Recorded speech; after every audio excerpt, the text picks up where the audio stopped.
Let's talk together. Oke guys, lanjut kita kembali ke podcast lagi, kelompok 4. Let's talk together.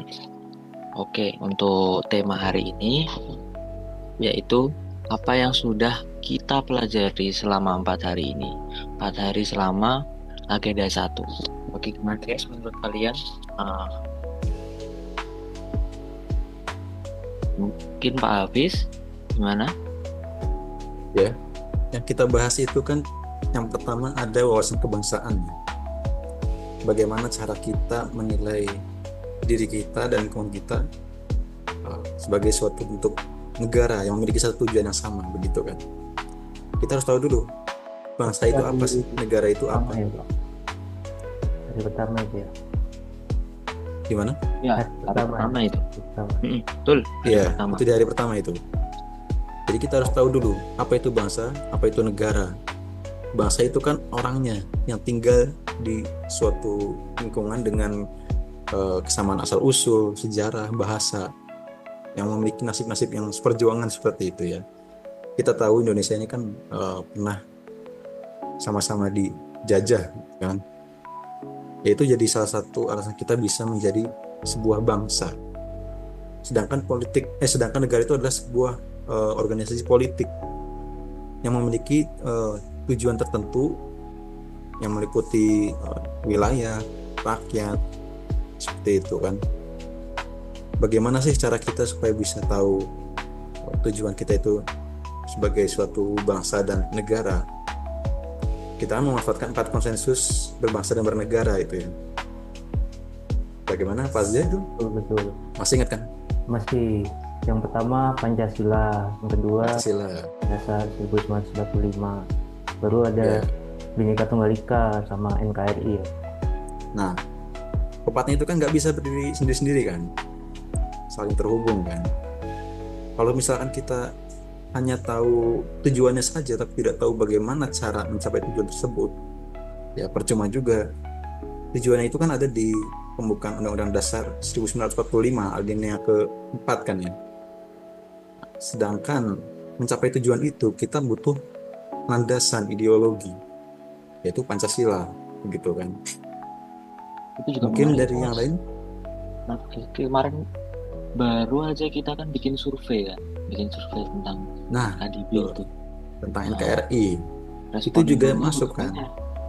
Banyak itu masuk semua dari 4 KDB itu. Respondennya pun dari mahasiswa, ASN, ya masyarakat dari berbagai kalangan. Bagus itu. Kalau bisa nanti kita mungkin. Dan ternyata banyak sekali ya. Dan kemarin ternyata banyak sekali mahasiswa-mahasiswa yang rentang umurnya mungkin 20 tahunan gitu, yang ternyata justru itu yang banyak mengisi survei kita ya. Dan dari survei itu kita bisa lihat kalau ternyata anak-anak muda ini semangatnya masih menggebu-gebu, terus kayak kritik terhadap mereka kritis banget sama pemerintah. Jadi di isiannya itu jawabannya nggak cuma sekedar satu kata atau 2 kata, tapi benar-benar satu kalimat. Dan itu keren banget sih kemarin setelah kita survei. Iya, keren. Bagus itu. Mereka rata-rata udah pada tahu loh ya tentang 4 konsensus dasar berbangsa dan bernegara itu. Iya, tuh. Tapi untuk penerapannya juga itu kan butuh jalan ya, supaya mereka itu bisa mencapai tujuan tadi itu. Dan kita nggak bisa sendiri-sendiri, makanya butuh NKRI, kesatuan seperti itu kan. Berarti itu Kak yang ngisi-ngisi responden-responden yang ngisi survei itu berarti mereka kayak udah menunjukkan sikap bela negara ya berarti. Kan ada itu tuh 5 nilai dasar itu. Berarti dia tuh udah termasuk salah satunya tuh mereka udah cinta tanah air tuh. Mereka udah paham bagaimana sih NKRI itu, berarti mereka udah menunjukkan salah satu sikap itu, cinta tanah air. Itu berarti kita masuk ke materi yang kedua juga kan ya. Nyambung kan kita. Iya itu nyambung yang kedua, isu kontemporer. Bela negara itu, ya kan. Nomor 2 itu wawasan atau yang isu kontemporer ya Mas ya? Kesiapsiagaan bela negara. Kesiapsiagaan bela negara. Kesiapsiagaan berarti salah ya. Terlalu semangat ini Mas. Kita merasa itu satu materi karena memang nyambung kan gitu. Iya, saling sambung. Wawasan dengan bela negara itu nyambung. Makanya kita nggak bisa memisahkan antara dua itu. Setuju banget sih, apalagi bela negara itu sesuatu hal yang kita sebagai ASN juga penting banget untuk kita terapkan di kehidupan sehari-hari ya, karena mau tidak mau, suka tidak suka, kita adalah bagian dari bangsa Indonesia itu, jadi kita harus selalu siap untuk membela negara kita di kondisi apapun. Kalau menurut teman-teman nih, kalian pernah melakukan bela negara yang paling gampang tuh apa aja? Mungkin ada yang mau sharing ceritanya? Kalau dari aku pribadi ini sih buang sampah pada tempatnya itu udah cara sederhana sih buat kita Itu simple banget ya. bela negara. Baru kita datang tepat waktu ke kantor, itu juga salah satu bentuk bela negara. Tertib berkendara di jalan umum, jalan raya itu juga salah satu yang tiap hari ya saya lakukan. Ya, sebenarnya di zaman teknologi ini kan media sosial udah jadi hal yang lumrah ya. Itu juga bisa jadi wadah untuk melakukan bela negara itu dengan menyebarkan informasi-informasi yang baik gitu kan, ajakan-ajakan yang baik. Seperti tadi halnya simpel itu, membuang sampah pada tempatnya, menjaga kebersihan seperti itu. Sama ada ini, ingat kan, ada akunnya yang Pandawa itu? Pandawara Group. Pandawara Group. Nah, Pandawara Group. Nah, itu kan bagus juga mereka. Itu nunjukin kalau anak muda zaman sekarang itu memang sudah punya jiwa bela negara yang baik.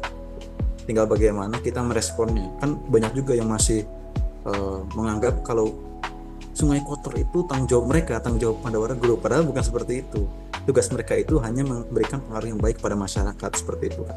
Supaya sama-sama bisa melaksanakan hal yang sama, yaitu membersihkan lingkungan, menjaga kebersihan lingkungan seperti itu. Itu kan jadi salah satu aksi bela negara. Kalau dari yang lain gimana?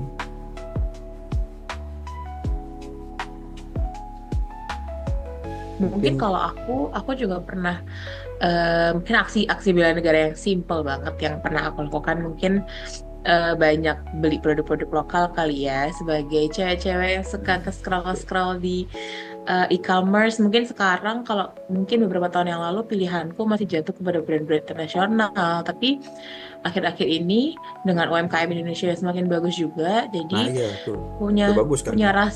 punya rasa lebih ingin memajukan UMKM lebih lagi gitu. Jadi mungkin dengan beli produk-produk lokal kita bisa mensupport UMKM lokal dan mungkin bisa menaikkan ekonomi masyarakat Indonesia.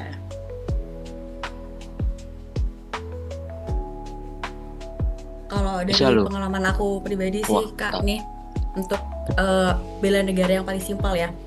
Aku tuh kan di Instagram tuh suka upload kayak misal outfit check atau rekomendasi kayak baju apa gitu. Nah, akhir-akhir ini, bukan akhir-akhir ini sih, kayak semenjak aku tuh kecintaan banget sama Indonesia ini tuh aku kayak sering banget ngupload kayak outfit aku pakai kain-kain batik kayak gitu loh.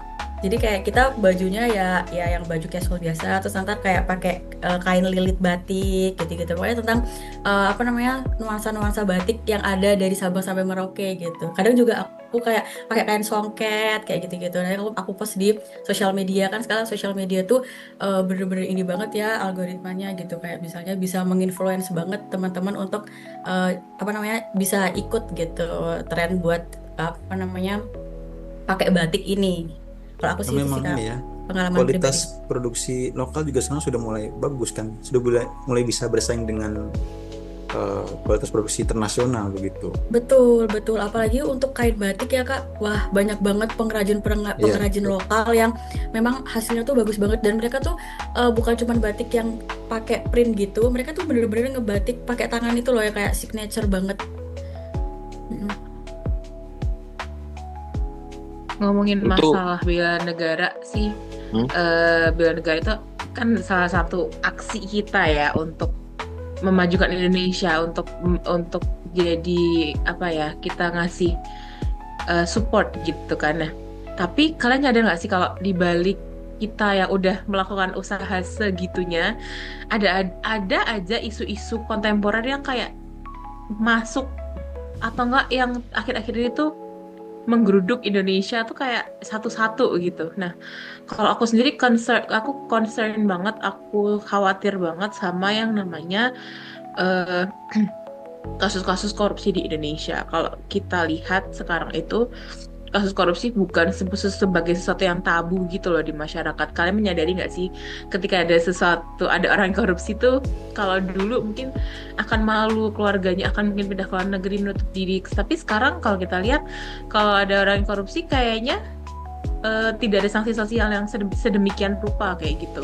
Nah, kalau itu kan menurut aku kan yang paling concerning tuh sekarang tuh korupsi. Kalau menurut kalian ada nggak sih yang bikin kalian kayak, wah nggak bisa nih, kita harus atasi sesegera mungkin gitu? Ada Mbak isu yang membuat perpecahan. Itu penggunaan medsos yang terlalu berlebihan, yang tidak menyaring media-media ataupun berita-berita hoax. Nah, itu isu perpecahan yang center kita dengar sih untuk akhir-akhir ini. Kita tahu bahwasanya banyak orang-orang tua kita yang paham teknologi tapi tidak paham menyaring informasi. Jadi tugas kita ya untuk memberikan informasi kepada orang-orang tua kita, kepada sesepuh kita, bahwasanya informasi itu harus dipelajari terlebih dahulu sebelum disebarkan secara umum. Kemarin tuh juga diajarkan sama Pak Arlin ya, pas agenda kedua ya, hari kedua itu. Agenda pertama hari kedua itu juga masalah perbatasan NKRI itu juga salah satu isu kontemporer. Terus ada masalah perang dagang, terus perubahan iklim dan lingkungan, bencana alam. Itu juga merupakan isu kontemporer yang dihadapi Indonesia. Jangan lupa judul sama pinjol Kak, yang bener-bener udah meresahkan Indonesia banget. Itu mulai dari kalangan yang ini ya kan, sekarang KTP itu kan dari umur 17 ya kan, syarat pinjol dan judul itu kan cuma perlu KTP, apalagi sekarang ya udah tinggal di foto doang, terus habis itu udah dapet tuh pinjaman online. Itu merasakan banget sih menurut aku. Itu isu yang membuat aku kayak, wah kalau misalnya terus-terus seperti ini kayak gimana ya generasi kita kayak gitu. Itu kan rata-rata yang pinjaman itu kan kayak anak SMA, anak kuliah kayak gitu-gitu kan yang melakukan pinjaman. Setuju banget sih, itu emang meresahkan. Kemarin kita dapat tugas juga kan, bikin tentang isu kabur aja dulu itu. Analisis isu ya. Analisis isu. Menurut teman-teman gimana soal kabur aja dulu itu? Kalau menurutku sih bukan solusi itu kalau kabur aja dulu. Namanya gimana ya? Kita sebagai warga negara Indonesia ya harusnya kita membela di sini negara Indonesia ini, bangsa tercinta ini, bukan malah kita kabur. Berarti tanggung jawab kita itu di mana gitu loh, sebagai warga negara Indonesia yang baik gitu loh. Kita harus mencontohkan generasi berikutnya itu untuk gimana sih bela negara yang pas untuk selanjutnya gitu loh. Jadi nggak ada namanya perpecahan itu sih. Tapi menurut aku ada ini loh, sudut pandang yang lain. Jadi tentang kabur aja dulu ini, mungkin kan dari kualitas orang itu kan berbeda-beda, kemampuan orang, kekuatan orang itu berbeda-beda. Jadi mungkin mereka itu sudah gak kuat gitu ya, dan mungkin dari rasa tidak kuatan itu ada rasa panik, merasa wah saya tidak sanggup lagi tinggal di sini begitu. Mungkin seperti itu bisa jadi kritik juga untuk kita, supaya kita juga bisa berbenah begitu kan. Adapun kita sebagai ASN ya kita memiliki pola pikir untuk bertahan, membangun dari dalam seperti itu kan, bukan dengan cara kabur. Tapi bagi mereka mungkin yang memiliki mentalnya berbeda seperti itu ya, itu bisa dimaklumi gitu. Penting habis kabur balik ya sih. Nah itu sama. Jadi tetap harus ada jiwa nasionalisnya. Mereka kerja di sana mungkin mencari penghasilan untuk bertahan sementara, tapi kembali lagi untuk membangun negara ini gitu.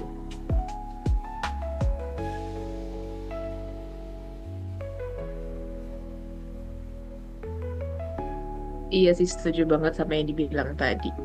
Terus apa lagi nih yang kita pelajari dari 4 hari kemarin? Kan banyak banget tuh materinya. Mungkin ada lagi yang mau nambahin tentang pengalaman kita belajar selama 4 hari ini. Kan seru banget sih sebenarnya materi-materinya. Algoritma kebangsaan kemarin kita juga kan. Itu dari isu-isu yang ada itu kan kita juga mencari solusi kan, seperti itu. Dan solusinya itu banyak sekali yang bisa kita lakukan sebagai ASN. Kita bisa membuat yang namanya algoritma kebangsaan. Bagaimana cara kita mempengaruhi orang yang ada di sekitar kita itu untuk sama-sama memiliki jiwa apa ibaratnya, jiwa nasionalisme, jiwa perjuangan kebangsaan seperti itu kan. Bagaimana dari yang lain? Mungkin dari Pak Hamam, dari Bu Amel. Kalau dari saya sih ya, aku juga sih memang semua itu kita harus lakukan lah dari kita belajar dari hari pertama sampai sekarang, karena memang bermanfaat. Ya nggak, Kak Amel? Apalagi kalau kayak algoritma kebangsaan itu kan kita harus apa ya, permasalahan-permasalahan itu kan kayak kita harus harus di rinci kayak gitu kan, harus kayak kita tahu lah kayak mana untuk menyelesaikan permasalahan itu, apalagi kita sebagai ASN kan.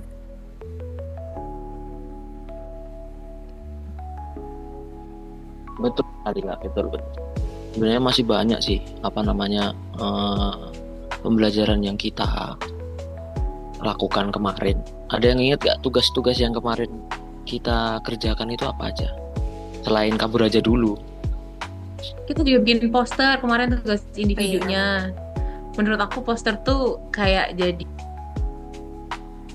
di situ ada kata-kata semangatnya lah gitu. Terus kalian mungkin bisa ceritain kalian gimana art projectnya. Kalau aku kemarin ini sih Kak, bikin lagu musik pakai bantuan AI. Jadi Bagus tuh. bangkit. Aku udah lihat Wah, itu. keren banget. Udah lihat aku. Bikin video Bagus collage itu. dari video-video footage dari Kementerian PU gitu, aku gabungin, baru aku masukin musiknya, memanfaatkan AI. Yang terakhir itu kan kita bahas ini ya, identifikasi isu ya. Ya, betul. Baru hari ini kan tadi ya. Baru tadi pagi kan. Jadi apa aja tadi Iya, yang kita bahas? kita bahas identifikasi isu. Sebenarnya itu untuk mempermudah kita menganalisa isu ya, Mas Hafiz ya. Jadi menganalisa isu itu kan kita bisa pakai beberapa metode, ada yang USG, ada yang pakai APKL. Terus nanti kita bisa pakai si diagram tree itu, kemudian nanti ada fishbone.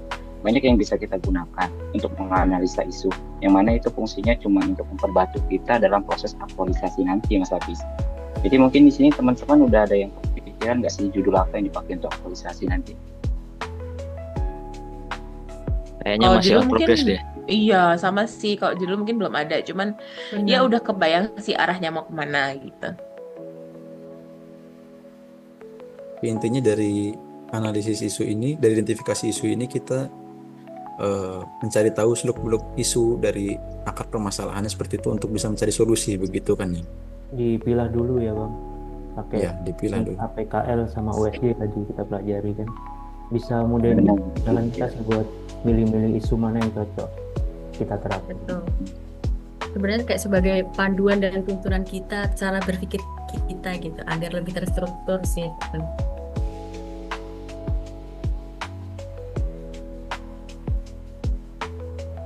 Oke, jadi kesimpulannya lah dari agenda 1 dari hari pertama sampai sekarang ya kan, kita itu harus menerapkan nilai-nilai wawasan kebangsaan, bela negara itu di kehidupan sehari-hari lah sebagai ASN, dan untuk kehidupan sehari-hari yang lebih baik gitu. Kita juga harus mengajarkan kepada orang-orang, adik kita atau generasi berikutnya lah, untuk gimana bela negara, wawasan kebangsaan, kayak gitulah. Terus ini untuk yang isu ya, analisis isu, yang teknik analisis, saya berpesan untuk yang kalian atau yang latsar sekarang lah untuk di angkatan ini, semoga berjalan dengan baik kan, bisa pakai beberapa metode yang udah dikasih lah, dan semoga berjalan semua. Oke guys, jadi mungkin podcast ini kita cukupkan. Kita kembali ke aktivitas masing-masing dan berjumpa lagi di podcast berikutnya. Oke, sekian dari kelompok 4. Terima kasih, sampai jumpa kembali. Oke.